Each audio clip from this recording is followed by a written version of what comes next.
माता पिता के साथ उनका जो संबंध था, कितना मधुर संबंध। जिस पिता ने वनवास दिया उस पिता के प्रति अपार श्रद्धा, और जिस मां के कहने पर, भले कहने को वो सौतेली मां हो, लेकिन कैकेयी ने भरत के मोह में उन्हें वनवास दिया तो भी श्री राम के मन में उनके प्रति उतना ही प्रगाढ़ प्रेम रहा। है आज कोई ऐसा? आज तो सगे माँ बाप को भी लोग वृद्धाश्रमों में भेज देते हैं। बोलो क्या हो रहा है? एक युवक अपने पिता को वृद्धाश्रम छोड़ने गया। जैसे ही गया तो वृद्धाश्रम का जो मैनेजर था पिता से मिला, और ऐसा मिला जैसे दोनों में बड़ी प्रगाढ़ता। युवक को आश्चर्य हुआ। उसने पूछा, आप हमारे पिताजी को पहले से जानते हो क्या? बोले हाँ, इनसे हमारा बहुत पुराना परिचय है। बोले क्या? बोले आज से 35 वर्ष पहले इनकी कोई संतान नहीं थी, तो इन्होंने, हम एक अनाथ आश्रम भी चलाते हैं, वहाँ से एक बच्चे को लेकर के गए थे, उन्हें पाल पोस करके रखा, और मुझे लगता है शायद तुम ही थे। सुनकर भौचक्कर रह गया, भौचक्कर रह गया कि ये क्या है? 35 साल पहले जिसने मुझे अनाथालय से उठा करके पाल पोस कर योग्य बनाया, आज मैं उसे वृद्धाश्रम में पहुंचा रहा हूं। उसने अपने पिता से कहा, पिताजी आप कुछ कहना चाहोगे? पिता ने कहा, बेटा मैं एक ही बात सोच रहा हूं कि 35 वर्ष पहले तुझे अनाथ आश्रम से नहीं लाया होता तो आज मुझे वृद्धाश्रम का मुख नहीं देखना पड़ता। ऐसे नालायकों के लिए हम क्या कहेंगे? सोच पूरी तरह भौतिक होते जा रही। लोग चीज़ों को अपने नज़रिए से देखने लगे, उसका परिणाम हम सबके सामने बड़ी तेज़ी से उभर करके आ रहा है। उस आदर्श को अंदर झकाना है। राम भाव को अपने भीतर विकसित कीजिए। संबंध अच्छे हो। भ्रातृ प्रेम का कितना उत्कृष्ट उदाहरण। भरत के प्रति उतना ही स्नेह। उनने भरत को अपना भाई माना, कभी प्रतिद्वंदी नहीं माना। दूसरा होता तो कहता, देखो इस भरत के कारण मेरा राज छिन गया। हुआ? और भरत को भी देखो, अपने भाई के कारण राज नहीं लिया।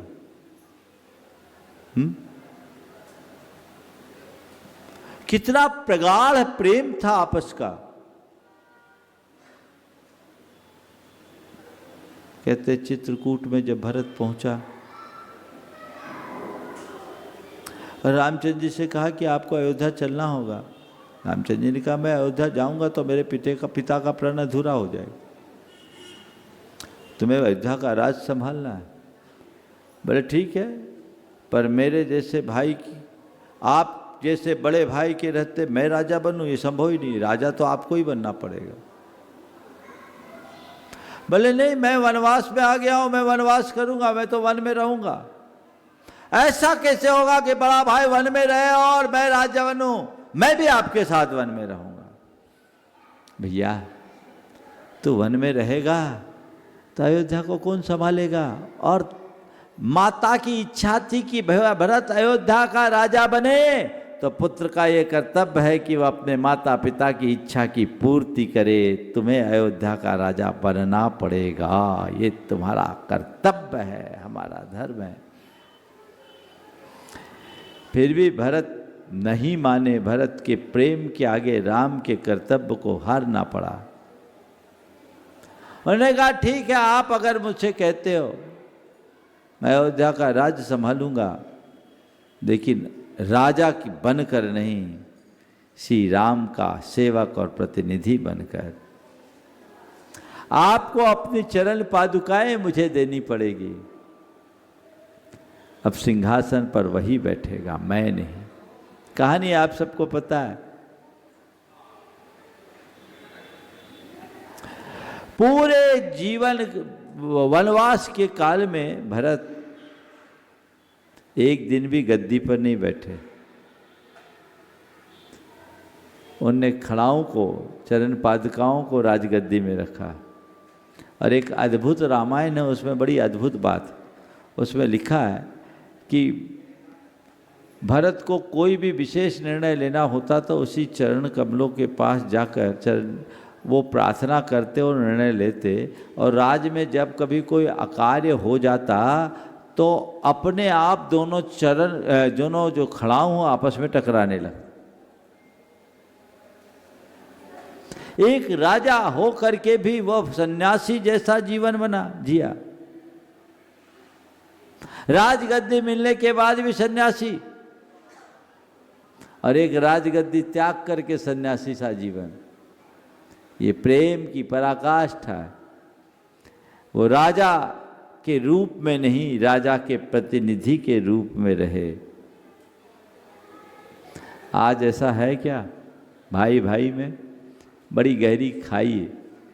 लोग एक दूसरे को कोर्ट कचहरी तक घसीटने में कोई कसर नहीं छोड़ते, और तो और एक दूसरे की हत्या करने और करवाने में भी तुल जाते हैं। ये कितनी विकृत सोच का परिणाम। उनने मित्रता को निभाया। संबंधों को देखो, वन में गए, सीता को खोजने के चक्कर में वो सुग्रीव से मिले, हनुमान से मिले, उनसे अपनी मित्रता निभाई। और पहले सुग्रीव की सुतारा को मिलाया। सच्चा मित्र वो होता है जो अपने दुख से पहले अपने मित्र का दुख निवारण करे।